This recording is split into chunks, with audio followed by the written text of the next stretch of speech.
यहाँ आपका स्वागत करते हुए मुझे खुशी और गर्व की अनुभूति हो रही है। आपने दिल्ली में गणतंत्र दिवस शिविर में आयोजित विभिन्न कार्यक्रमों में राज्य का प्रतिनिधित्व करते हुए जोश उत्साह के साथ बहुत ही सराहनीय प्रदर्शन किया है। इसलिए मैं आप सबको बहुत बधाई देता हूँ।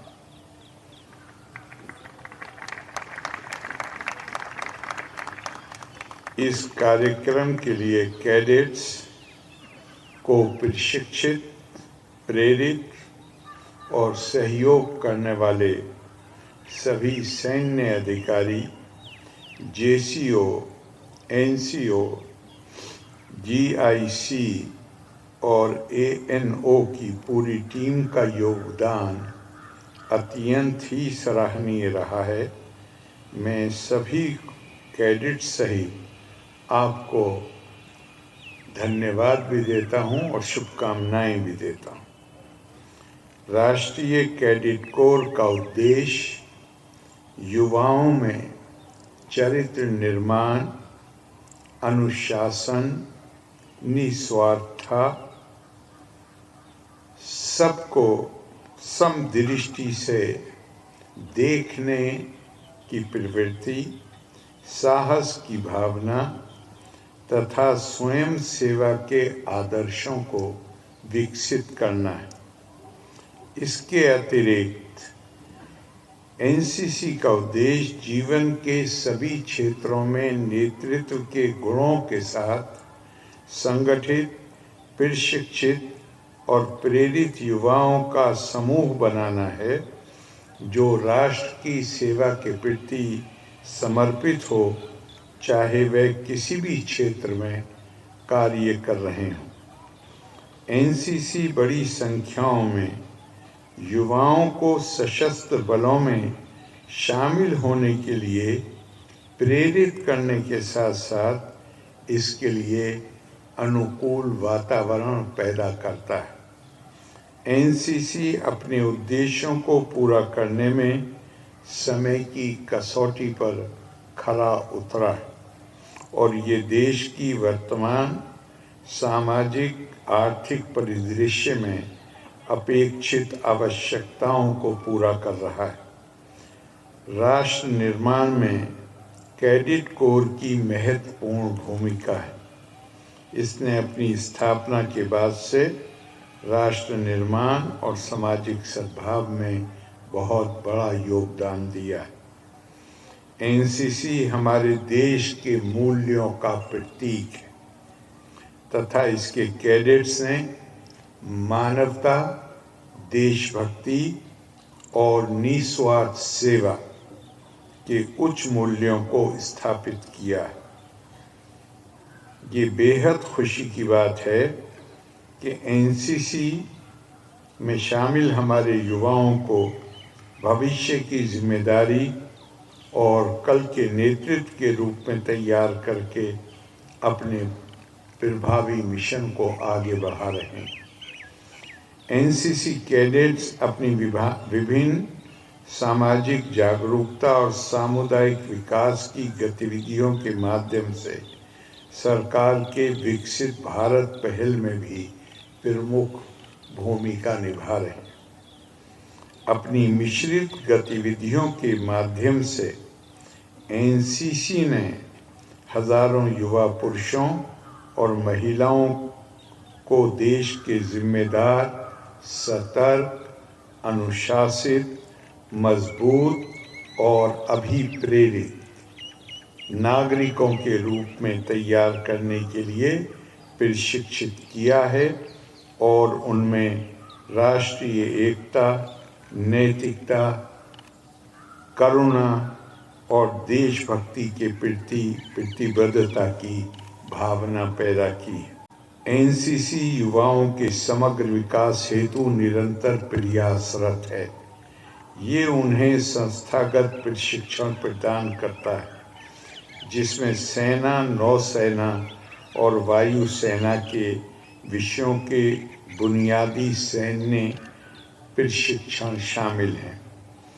एनसीसी के कैडेट्स रक्तदान एवं साक्षरता, सामाजिक कुरीतियाँ जैसे दहेज, हमारी दूसरी स्वास्थ्य समस्याएं जैसे कुष्ठ रोग, कन्या भ्रूण हत्या एवं नशा विरोधी कार्यक्रम, वृक्षारोपण, पर्यावरण संरक्षण, HIV जागरूकता, गांवों को गोद लेना, स्वच्छता में सुधार, आपदा प्रबंधन, यातायात, सामुदायिक पुलिसिंग, इन सभी कामों में एनसीसी के कैडेट्स अपना महत्वपूर्ण योगदान दे रहे हैं।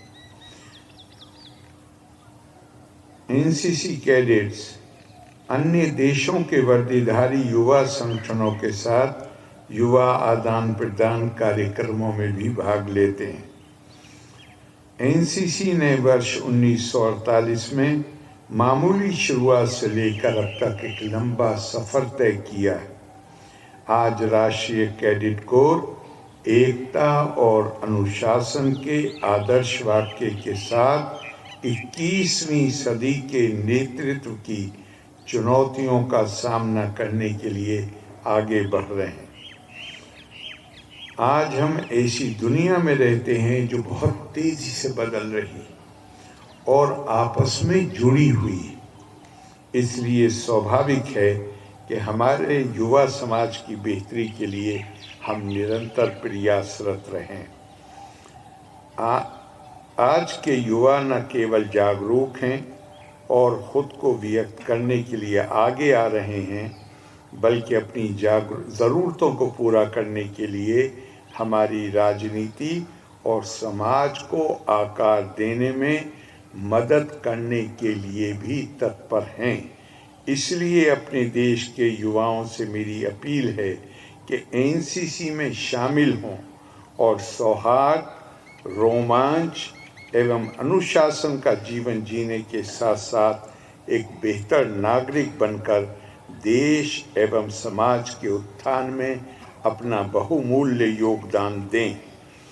एनसीसी, अगर मैं एक शब्द में कहूँ तो एनसीसी की पहचान है अनुशासन।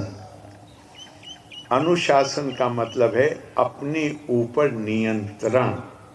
अनुशासन का मतलब है खुद अपने आप को इसके लिए तैयार करना कि हम अपने कुछ मर्यादाओं से अपने आप को बांध सकें, और जो आपकी पहचान है उसके लिए हमारी सांस्कृतिक विरासत जो है उसमें कहा गया है कि धर्मस्य विधये neko, ये वे प्रोक्ता महर्षि भी स्वम स्वम विज्ञानम आश्रिते दमस्तेषां परायणा।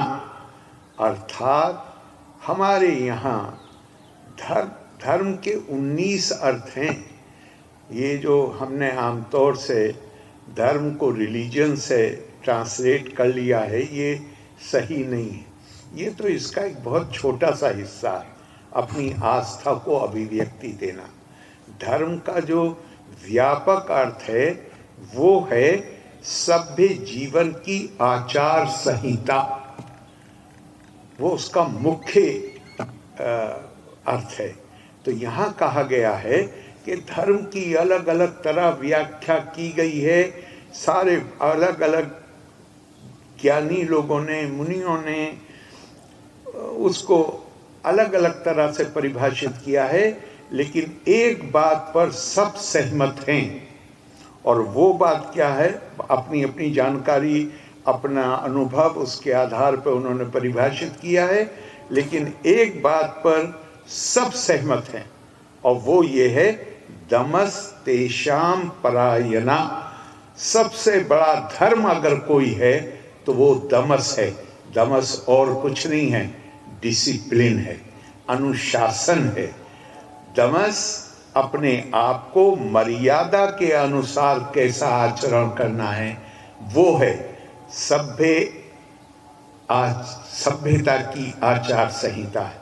मुझे पूरा विश्वास है कि ये जो आपका की पहचान है, ये आपका असल हथियार है और यही आपका आकर्षण है और इसी से आप पूरे समाज को प्रेरित करेंगे। लोका समस्ता सुखिनो भवन्तु। धन्यवाद। जय हिंद।